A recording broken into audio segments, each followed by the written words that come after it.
On Tuesday the 24th of August, just over 2 years ago, a 25-year-old graduate student named Jelani was on his way to Illinois State University for an important meeting with his professor. However, after arriving on campus in the early hours of the morning, he would make the extremely out-of-character decision to skip his meeting and instead drive over to a cannabis dispensary, which would be his last official sighting. The young man was quickly reported missing by his mother after she received a call from the university about his absence. But strangely, the police refused to act, given that Jelani had only been missing for a few hours, so the official report wasn't made until the next day.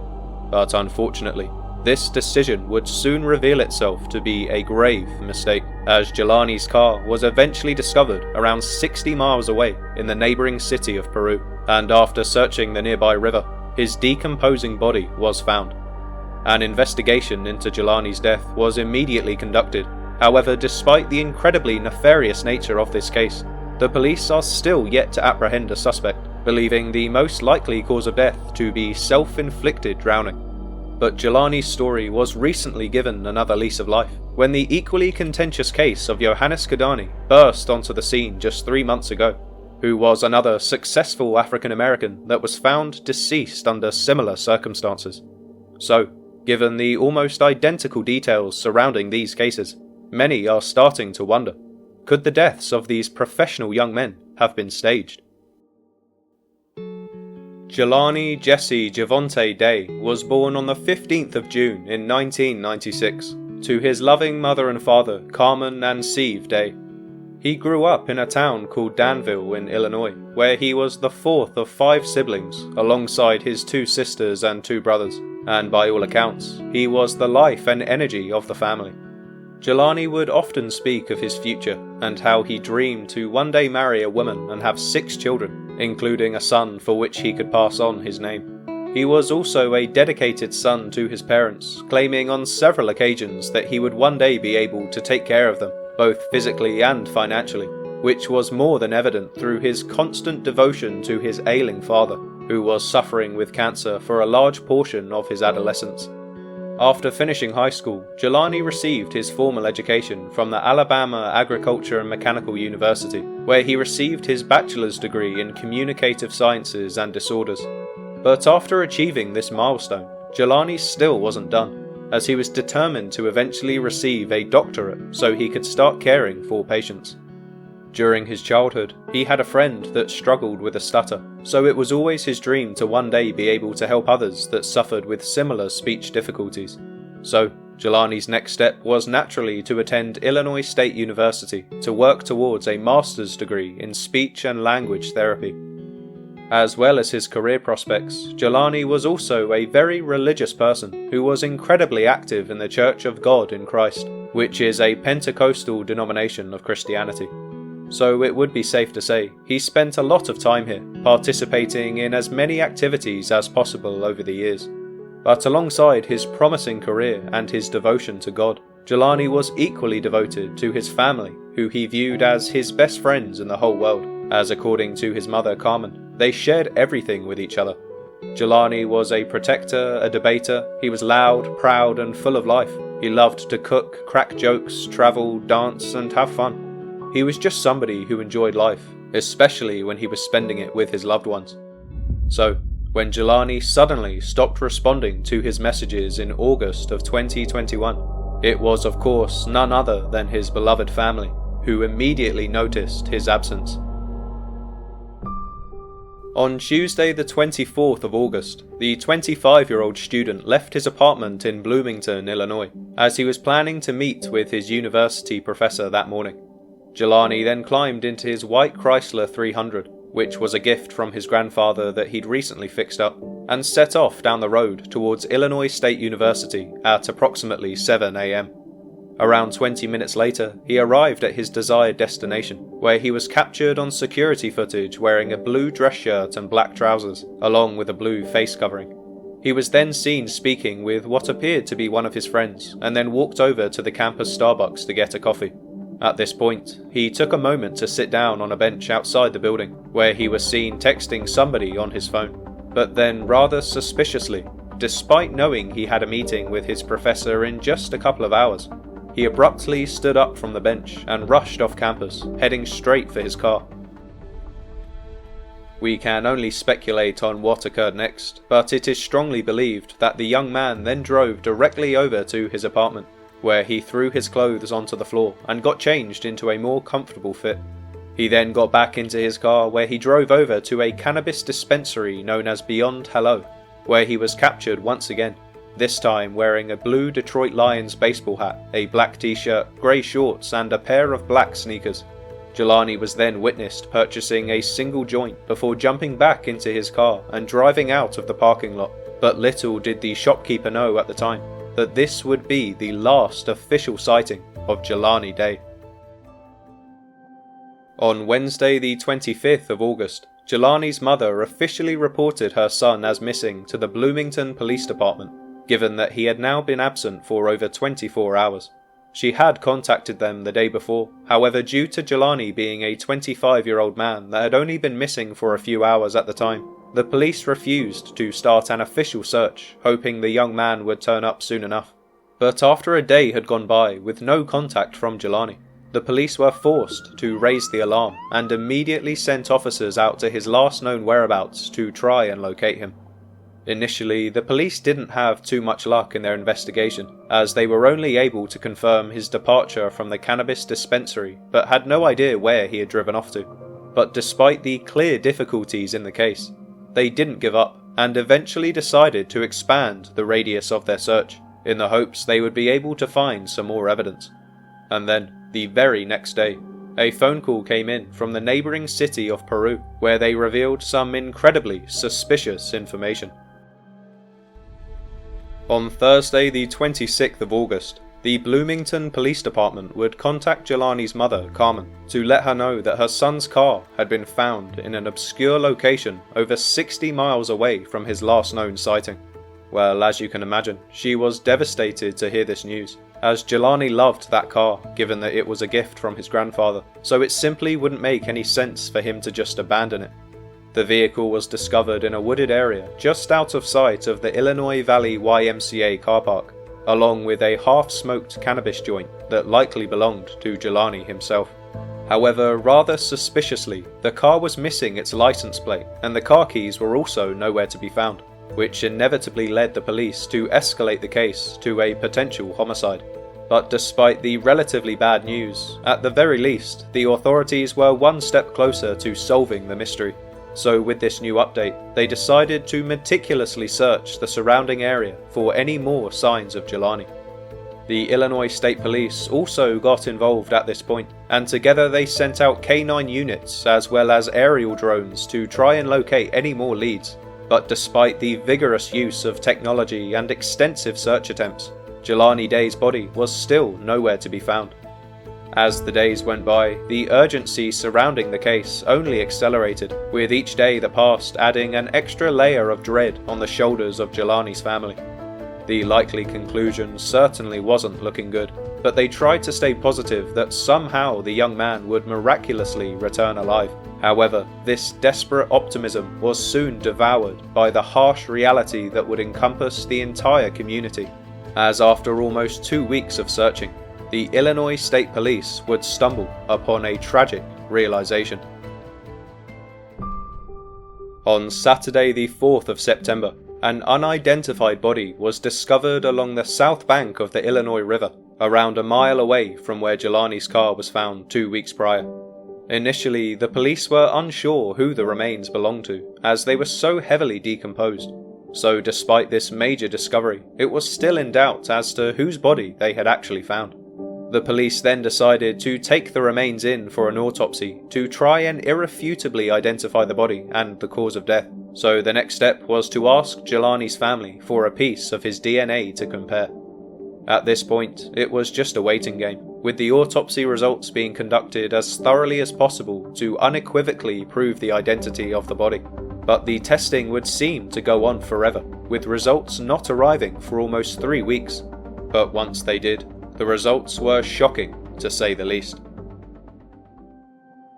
On Thursday the 23rd of September, the official coroner's report was released to the public, where they were able to confirm without a shadow of a doubt that the badly decomposed remains did in fact belong to Jelani Day.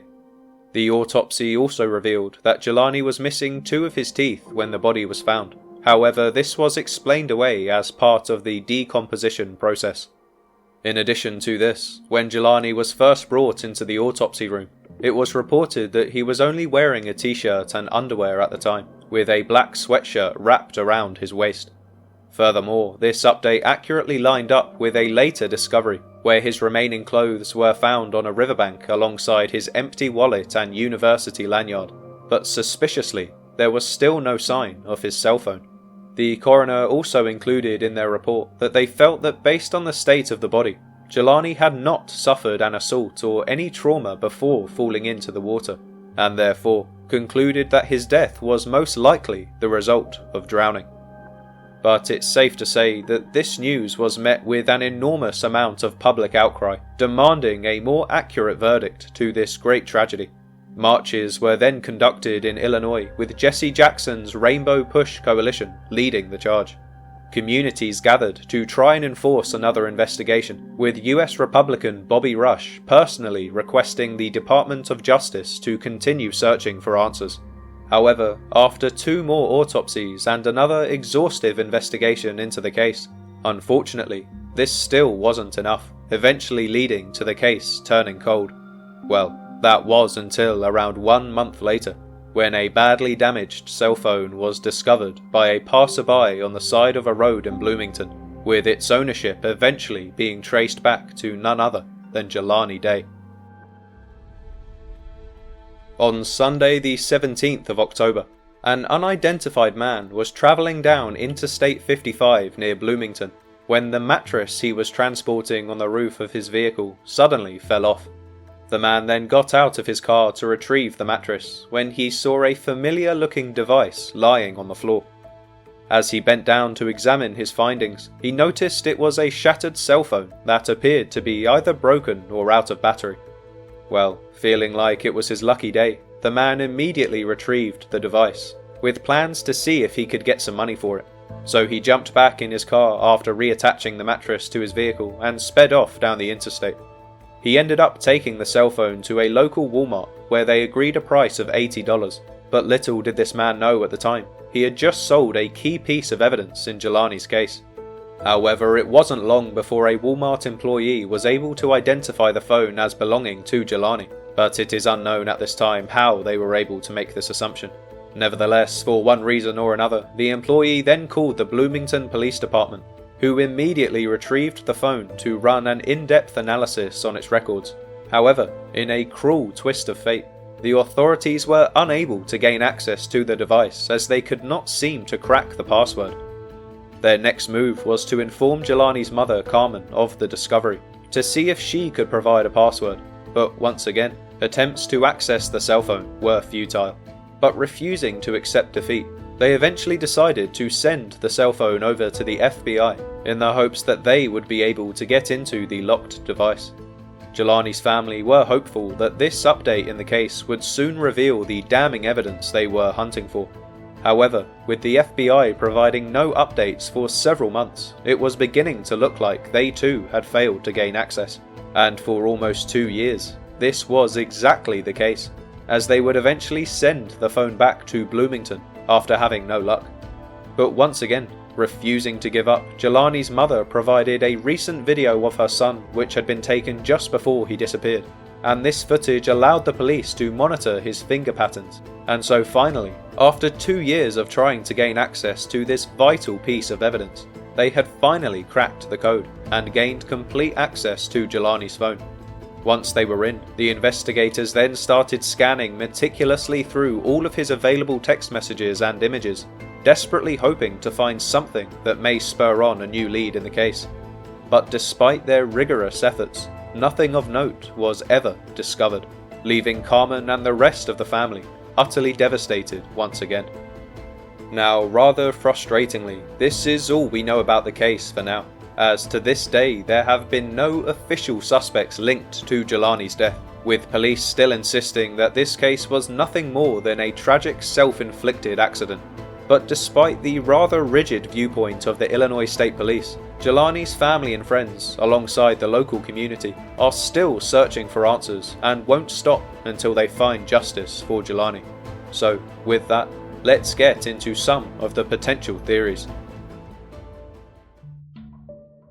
Now, before I get into some of the more controversial theories surrounding this case, I would prefer to give the authorities the benefit of the doubt first, before I start tearing into the other possibilities, which I personally believe hold a lot more weight. Nevertheless, in order to stay unbiased here, I will attempt to analyse how the police came to such a conclusion based on the extremely suspicious evidence in this case. So without further ado, could Jelani's death have actually been self-inflicted? Well, before we answer this question, we first need to address why Jelani was even in the city of Peru that day, and how he ended up falling into the water on his own accord. Could he have been using mind-altering substances at the time? We know he smoked cannabis, but could he have also been into harder drugs? I suppose it's possible Jelani was hiding a double life from his friends and family. However, I should say now that there is absolutely no evidence, as far as I'm aware, that proves this is the case. But I can't think of any other reason why he would drive to such an obscure location just to accidentally fall into a river. So, continuing down the hole of this rather loose theory, could a potential drug addiction have led him to make the strange decision to drive to Peru that day? Maybe his dealer lived in the area, and so once he arrived, he could have taken the drugs which caused him to hallucinate. The final step in this theory would then likely be for Jelani to accidentally fall into the Illinois River whilst walking across a bridge, and due to the shock of the incident, he struggled to stay afloat despite being a good swimmer according to his brother, and eventually died from drowning. Now, I think I've made my position on this theory pretty clear already, as I personally feel it is extremely unlikely, and certainly less probable than some of the other theories on the list. However, I must admit there have been cases in the past of seemingly well-adjusted, successful young men who randomly disappeared one day, only to turn up strung out in a halfway house. Now, whether they are there by their own accord is up for debate, but the point is, it's certainly possible for a person who seems like they have control over their life to suddenly spiral out of control in an instant.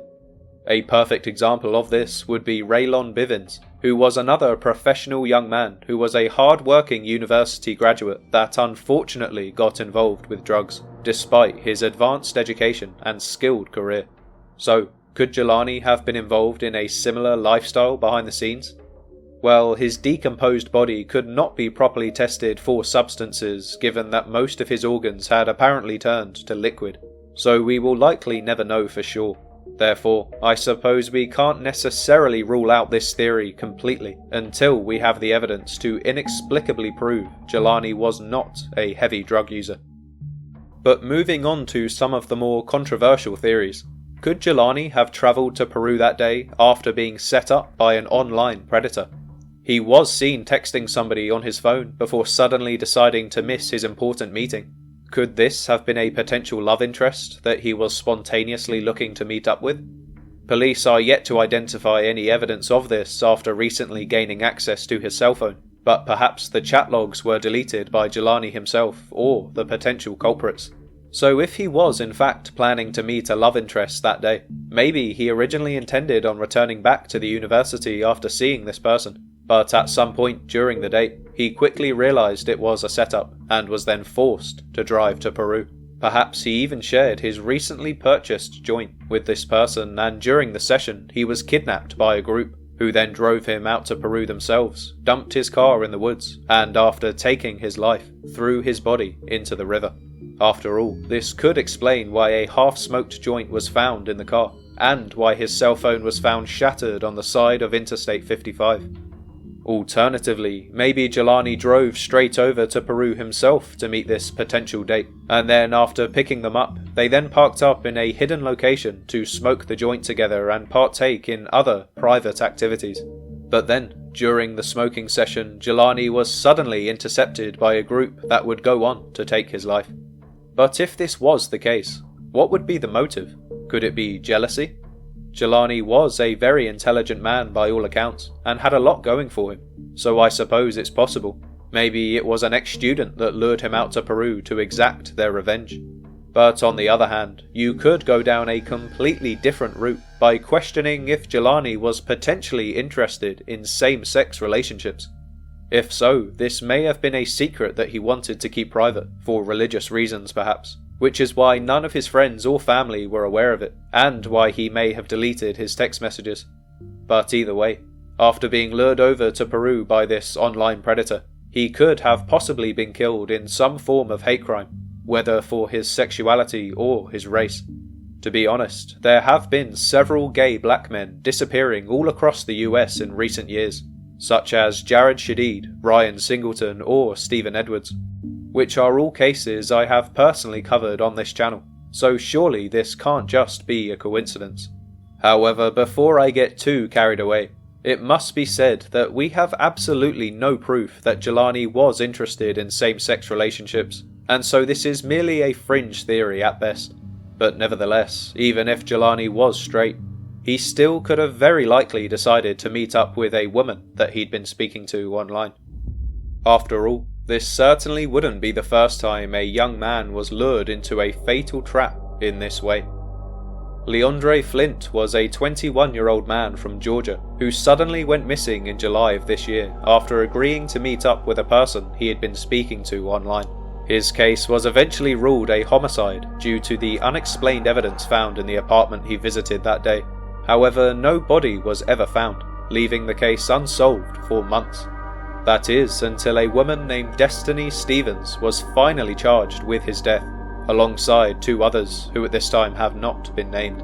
But from the information we do have, it would seem that this was an organised operation that was likely conducted to lure Leondre into a false sense of security before being killed for one reason or another. Could Jelani have perhaps suffered a similar fate? Another interesting fact about Leondre's case is that his car was later found in the state of Illinois, the very same state that Jelani's body was found in. Could this be a potential connection?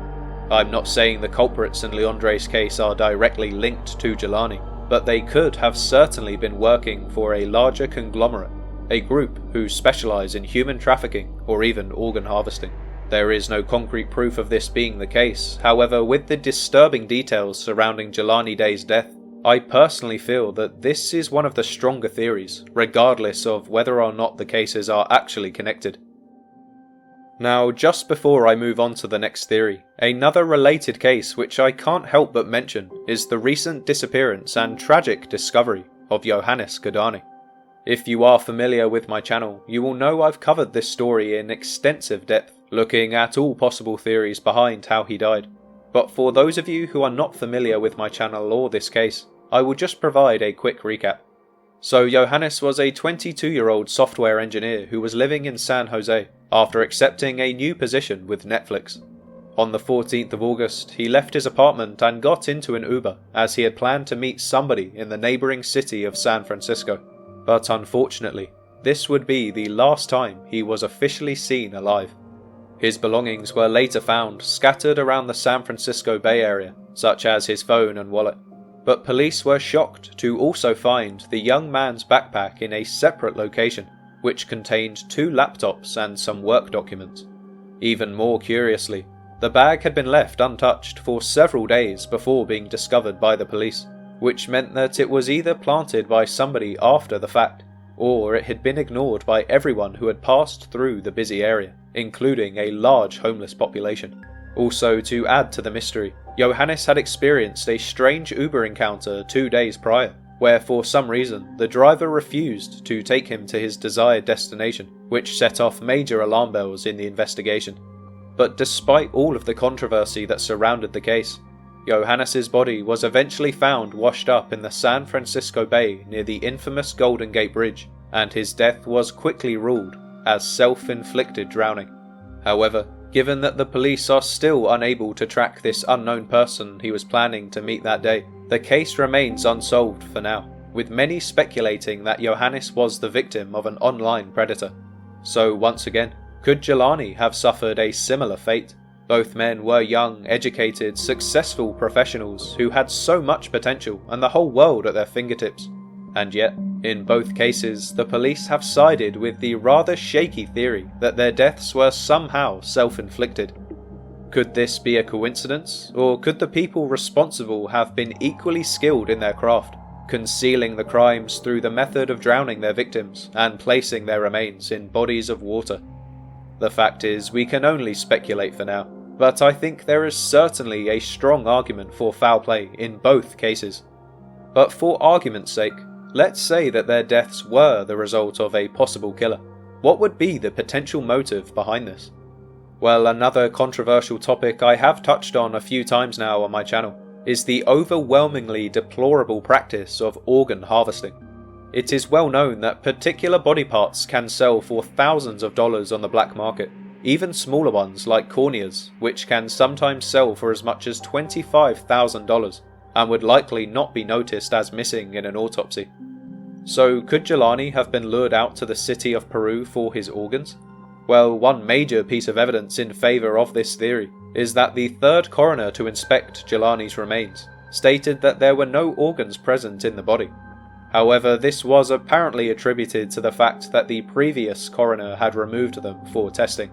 But what if there was a more despicable reason behind the missing organs, which would involve the very same organisation that are responsible for keeping their community safe? Now, this is an extremely provocative theory that I don't want to spend too much time on, as the likelihood of some kind of conspiracy involving the police is quite far-fetched in my opinion.